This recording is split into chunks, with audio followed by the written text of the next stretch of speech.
Second, bombers struck at the defenders' road and rail communications, assembly points and munitions dumps, and at civilian centres, causing confusion and panic. Third, dive bombers sought out columns of marching men and bombed them without respite, while at the same time aircraft machine-gunned civilian refugees as they sought to flee from the approaching soldiers, causing chaos on the roads and further impeding the forward movement of the defending forces. Even as the blitzkrieg came out of the sky, it also came on land. First, in wave after wave of motorized infantry, light tanks and motor-drawn artillery, pushing as far ahead as possible. Then heavy tanks were to drive deep into the countryside, bypassing cities and fortified points.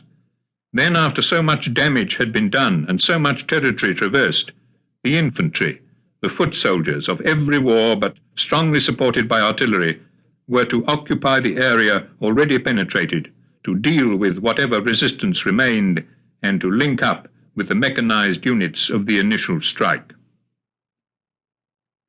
24 hours after the German attack on Poland, an official Polish government communique reported that 130 Poles, of whom 12 were soldiers, had been killed in air raids on Warsaw, Gdynia, and several other towns.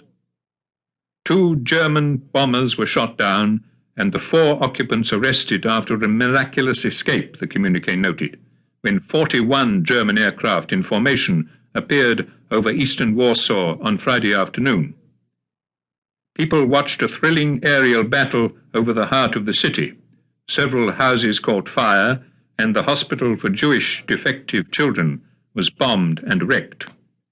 On the morning of September the 2nd, German aircraft bombed the railway station at the town of Kolo. At the station stood a train of civilian refugees being evacuated from the border towns of Yarosin and Krotozin. 111 of them were killed. Hitler's aim in invading Poland was not only to regain the territories lost in 1918, he also intended to impose German rule on Poland. To this end, he had ordered 3 SS Death's Head regiments to follow behind the infantry advance and to conduct what were called police and security measures behind the German lines. Theodor Eicke, the commander of these 3 Death's Head regiments, explained what these measures were to his assembled officers at one of their bases, Sachsenhausen concentration camp, on that first day of war. In protecting Hitler's Reich, Eicke explained, the SS would have to incarcerate or annihilate every enemy of Nazism, a task that would challenge even the absolute and inflexible severity which the Death's Head regiments had learned in the concentration camps.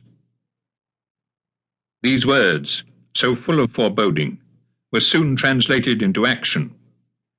Within a week of the German invasion of Poland, almost 24,000 officers and men of the Death's Head Regiment were ready to embark on their task.